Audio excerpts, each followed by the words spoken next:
ঠিক আছে, সবাই একটু দেখো। আজকে আমরা পড়াবো রসায়ন দ্বিতীয় পত্রের তৃতীয় অধ্যায়, পরিমাণগত রসায়ন। পরিমাণগত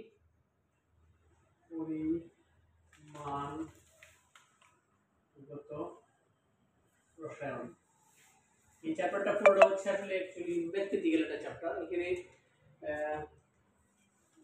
শুধুমাত্র থিওরি প্রশ্ন তেমন একটা নাই, জাস্ট ম্যাথমেটিক্যাল টার্ম যেগুলো আছে এগুলো অনেক বেশি, মানে অনেক বেশি অঙ্কটুকু এখানে থাকে, ম্যাথমেটিক্যালটা বেশি থাকে।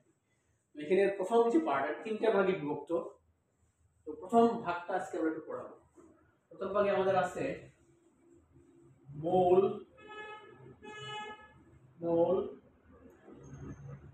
মোলার আয়তন, মোলার আয়তন, অ্যাভোগাড্রো সংখ্যা,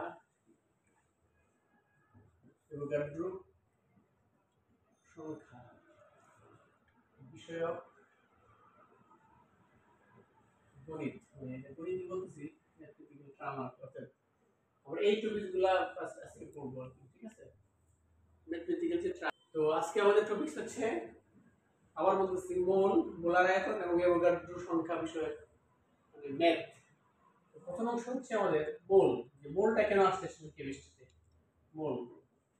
তো আমরা সবাই জানি যে আমরা পরমাণুর হিসাব করতে পারি, পরমাণুর একটা বিষয় আছে, ঠিক আছে? আর আমাদের অণুর বিষয় আছে, অণুর হিসাব। এখন আমি তো ধরো যে পরমাণুর হিসাবে তো রিঅ্যাকশন করতে পারবো, পরমাণুর হিসাবে রিঅ্যাকশন করা যাবে না। আমি যদি বলি যে একটা সোডিয়াম পরমাণু একটা ক্লোরিন অণু রিঅ্যাকশন করছে, সোডিয়াম ক্লোরাইড তৈরি করছে, এটা বাস্তবসম্মত না। কারণ একটা পরমাণু, একটা সোডিয়াম পরমাণু, এটা খালি চোখে দেখা যাবে না। একটা ক্লোরিনের অণু, এটাও খালি চোখে মানে দেখা যাবে না।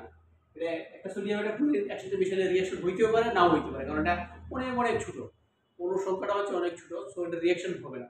এই জন্য আমাদের রিঅ্যাকশন করতে হলে, আমাদের যদি বিক্রিয়া করতে চাই, তাহলে আমাদের পরিমাণটা করতে হবে মোল হিসাবে।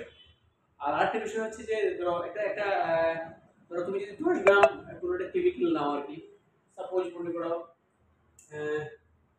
আমি একটা রিঅ্যাকশন দেখাই, সোডিয়াম প্লাস মনে করো ক্লোরিন। সোডিয়াম দিলাম আমি ধরো 20 গ্রাম, ক্লোরিন দিলাম আমি মনে করো 30 গ্রাম নিলাম, রিঅ্যাকশনের জন্য নিলাম। কিন্তু এখানে 20 গ্রামে যে সোডিয়াম রিঅ্যাকশন করবে এরকম না, তার কিছু একটা পরিমাণ রিঅ্যাকশন করবে। ক্লোরিনের 30 গ্রামে রিঅ্যাকশন করবে না, একটা অ্যামাউন্ট রিঅ্যাকশন করবে, বাকিগুলো মানে বিক্রিয়া অংশগ্রহণ করবে না। তো ওই জন্য একটা সোডিয়াম পরমাণু একটা সোডিয়াম পরমাণু একটা ক্লোরিন অণু কোনো রিঅ্যাকশন করবে না, করতেও পারে, নাও করার মানে নাও করতে পারে, তবে না করার সম্ভাবনাই বেশি। কারণ বিক্রিয়ার মধ্যে কিছু সংখ্যক অণু রিঅ্যাকশনে অংশগ্রহণ করে, বাকিগুলা রাসায়নিক বিক্রিয়া অংশগ্রহণ করে না। এটার কারণ আছে, এটা আমরা ফার্স্ট পেপারে হয়তো আগে পড়েছি। তো পরিমাণগত রসায়নের প্রথমে এই যে মোলটা নিয়ে আলোচনা করি। যে মোলটা হচ্ছে আসলে একটা সংখ্যা আমরা আগে পড়ছি, যে গ্রামে প্রকাশিত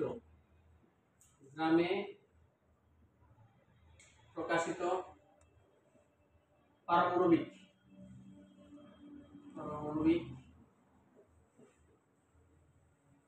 বা আণবিক ভরকে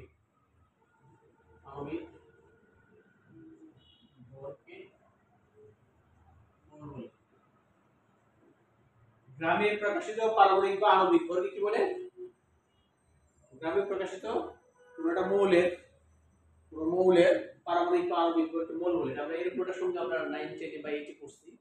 এইখানে আমরা সংখ্যাটা এইভাবে আসলে পড়বো, এখানে সংখ্যাটা একটু অন্যভাবে পড়বো। মোলের যে এক্সাক্ট যে সংখ্যাটা দেখো, সত্যিকার যে সংখ্যাটা, এটা হচ্ছে একটা মোল হচ্ছে আসলে পরিমাণ। মোল হচ্ছে কি একটা পরিমাণ। কোনো পদার্থের, দেখো, কোনো পদার্থের যতটুকু পরিমাণের মধ্যে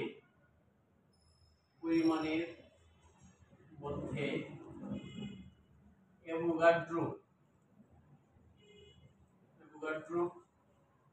সংখ্যাটি কি বলে?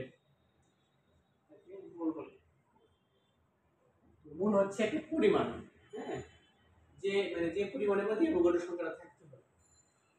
আবার বলি, কোনো পদার্থের যতটুকু পরিমাণের মধ্যে অ্যাভোগাড্রো সংখ্যাটি থাকে তাকে কি বলে? মোল বলে, ঠিক আছে? মোল হচ্ছে পদার্থের একটা পরিমাণ।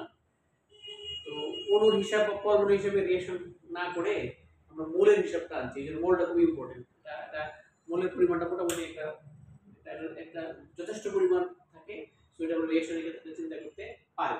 তো দেখো যে 1 মোল, আমি যদি অক্সিজেন চিন্তা করি, এখন অক্সিজেন পরমাণু, হ্যাঁ পরমাণু, ঠিক আছে, এটা মানে হচ্ছে এতটি কি থাকবে এখানে, এতটি অক্সিজেন পরমাণু, এতটি অক্সিজেন পরমাণু। আর আমি যদি বলি যে 1 মোল অক্সিজেন অণু, ঠিক আছে, তাহলে আমি কি বলবো, এতটি অক্সিজেন অণু, এইভাবে বলতে পারি। কোনো পদার্থের যতটুকু পরিমাণের মধ্যে কি থাকে, অ্যাভোগাড্রো সংখ্যাটা থাকে। তাহলে 1 মোল অক্সিজেন পরমাণু, এটা আমি ভরে যদি হিসাব করি তাহলে কি হবে, এটা হবে তোমার 16 গ্রাম, 16 গ্রাম। আর এটা হবে কত, 32 গ্রাম, ঠিক আছে। তো এই তাহলে দুইটার সঙ্গে আমরা বিলীন হয়, কোনো পদার্থের যতটুকু পরিমাণের মধ্যে অ্যাভোগাড্রো সংখ্যাটা থাকে। তার মানে আমাদের 16 গ্রাম অক্সিজেন পরমাণুতে, 16 গ্রাম অক্সিজেন, 16 গ্রাম অক্সিজেন পরমাণুতে আমাদের এতটি কি থাকে, অক্সিজেন পরমাণু থাকে। অথবা আমাদের 32 গ্রাম অক্সিজেন অণুর মধ্যে, অক্সিজেন অণু, 32 গ্রাম অক্সিজেন অণু, 32 গ্রাম অক্সিজেনের মধ্যে আমার কি থাকে, এই এত সংখ্যক কি থাকে, অণু থাকে, ঠিক আছে। এই হচ্ছে আমাদের মোলের সংখ্যাটা। মোলের সংখ্যাটা এই কারণে আসছে যে একটা রিঅ্যাকশন করার জন্য, একটা রিঅ্যাকশন বোঝার জন্য আমাদের কি মোলটা আসছে। এই জন্য মোলের একটা গুরুত্ব আছে। পরমাণু হিসেবে অণু হিসেবে ওই রিঅ্যাকশন করা যাবে না, ঠিক আছে। ট্রায়াল